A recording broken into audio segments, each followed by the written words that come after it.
Asthma एक ऐसी बीमारी है, अगर बचपन में हो जाए तो लास्ट तक साथ ही नहीं छोड़ती है और बच्चों के दिमागी और शारीरिक विकास के तो असर ऊपर डालती है, जो बड़ों की भी काम करने की समर्था उसको भी कम कर देती है। बस इससे जान नहीं जाती है और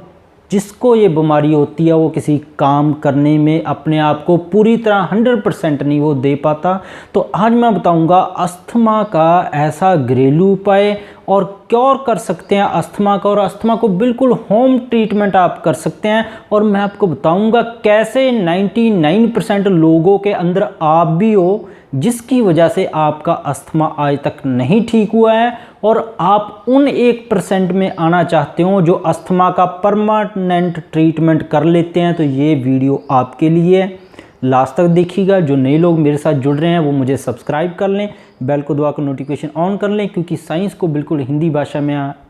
समझाया जाता है आपको। और अस्थमा के ट्रीटमेंट के लिए 99% लोग क्या करते हैं, हो सकता है आप भी इन्हीं में हो, वो लोग क्या करते हैं, उनको जैसे घर में कोई बच्चा है उसको लक्षण दिखे या कोई बड़ा भी है उसको अगर लगता है कि सांस लेने में दिक्कत आने लग गई है,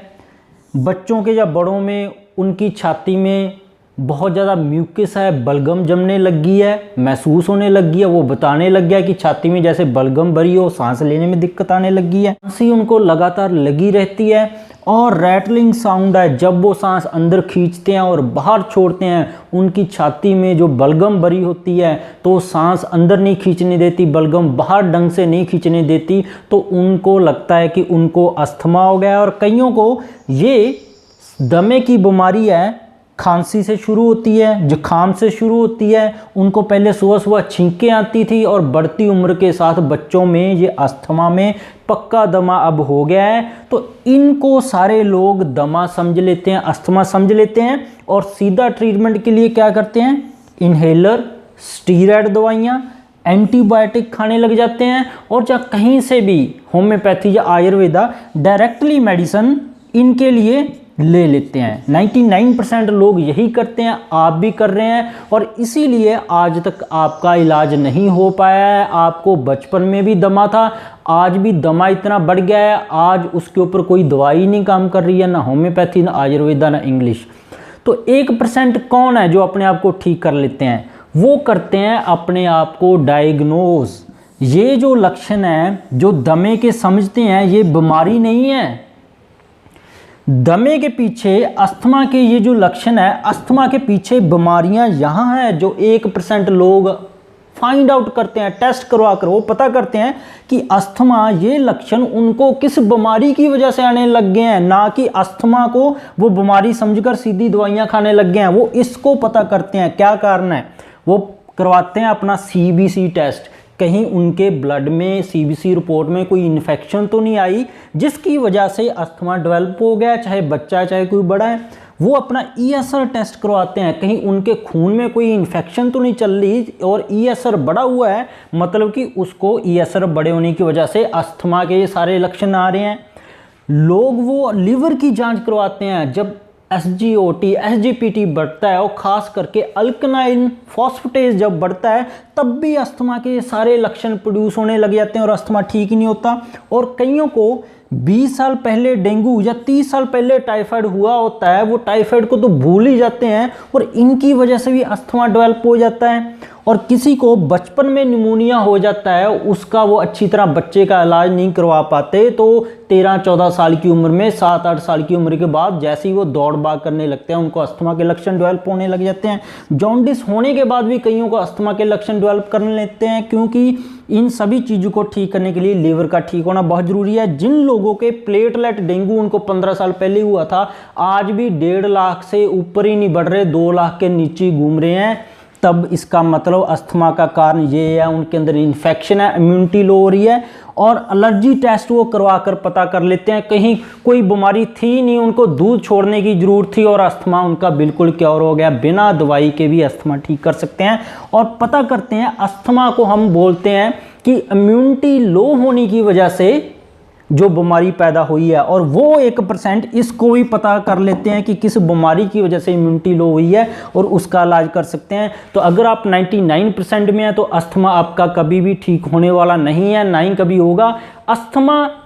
का कारण पता करना होगा ये असर किस वजह से बढ़ रहा है, उसका इलाज लेंगे, अस्थमा ठीक होगा। डेंगू और टाइफाइड के टेस्ट करवाइए, विडाल स्लाइड मेथड से करवाइए, आपको पता लग जाएगा कहीं आज भी तो टाइफाइड नहीं चल रहा है जिसकी वजह से इम्यूनिटी लो हो रही है। तो ट्रीटमेंट यहाँ पे जरूरत है, ना कि वहाँ पे। 99% लोग यही करते हैं, 1%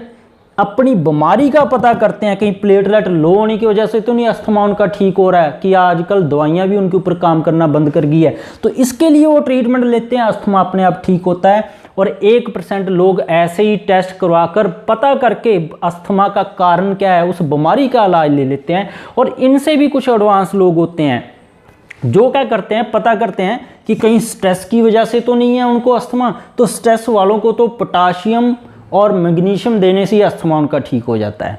और कई इससे भी एडवांस जाते हैं, वो पता करते हैं हार्ट से भी अस्थमा हो जाता है, दिल के अंदर कुछ बीमारी हो तब भी उसको सांस चढ़ने लग जाता है, तो इनहेलर दवाइयाँ चाहे 1 किलो खा ले कोई फ़र्क नहीं पड़ता उसकी सांस में, क्योंकि उसको कार्डियोमायोपैथी थी। कार्डियोमायोपैथी डिजीज़ होती हैं कि उसके हार्ट का साइज बढ़ गया है, इनलार्जमेंट हो गया, हार्ट की एफिशिएंसी कम हो गई है, पल्स रेट उसकी बड़ी रहती है। बच्चों के अंदर एट्रियल सेप्टल डिफेक्ट है, वेंट्रिकल सेप्टल डिफेक्ट है, मतलब कि दिल में 6 जैसी बीमारियां हो गई हैं, वो अस्थमा के चक्कर में घूम रहे हैं और उनको ऑपरेट करवा के, एक ऑपरेशन होना था उनका, ये था बंद होना था और उम्र भर उनको अस्थमा फ्री रहना था उन्होंने। तो ये लोग ऐसे भी होते हैं, कुछ एडवांस अपनी बीमारियों का पता करते हैं। कुछ लोग इससे भी एडवांस जाते हैं और पता कर लेते हैं कि कहीं उनको ये कुछ भी नहीं था, उनकी छाती में एक बैक्टीरिया घुस गया था, कीटाणु घुस गया था जो अस्थमा डेवलप कर रहा था, वो उसको मार लेते हैं, अस्थमा अपने आप ठीक हो जाता है।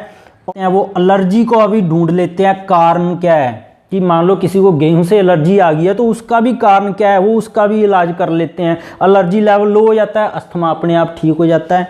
तो होप है आपको समझ आ गया इसका घरेलू उपाय, रामबाण उपाय, अस्थमा को क्योर, ट्रीटमेंट करने का तरीका यही है। इस हिसाब से अपने टेस्ट करवाएं, 1% में आ जाएं, आपका अस्थमा जड़ से ख़त्म हो जाएगा। अगर आपको कुछ समझ में नहीं आ रही, ये टेस्ट आपसे नहीं करवा रहे जा रहे हैं, तब तक आप व्हीट ग्रास जूस लीजिए, ये इम्यूनिटी को व्हीट ग्रास जूस काफ़ी बढ़ाता है और अस्थमा से जो शरीर और मानसिक हालत है उसको ये एक जगह पे स्थिर बनाए रखता है और ज़्यादा ख़राब होने नहीं देता।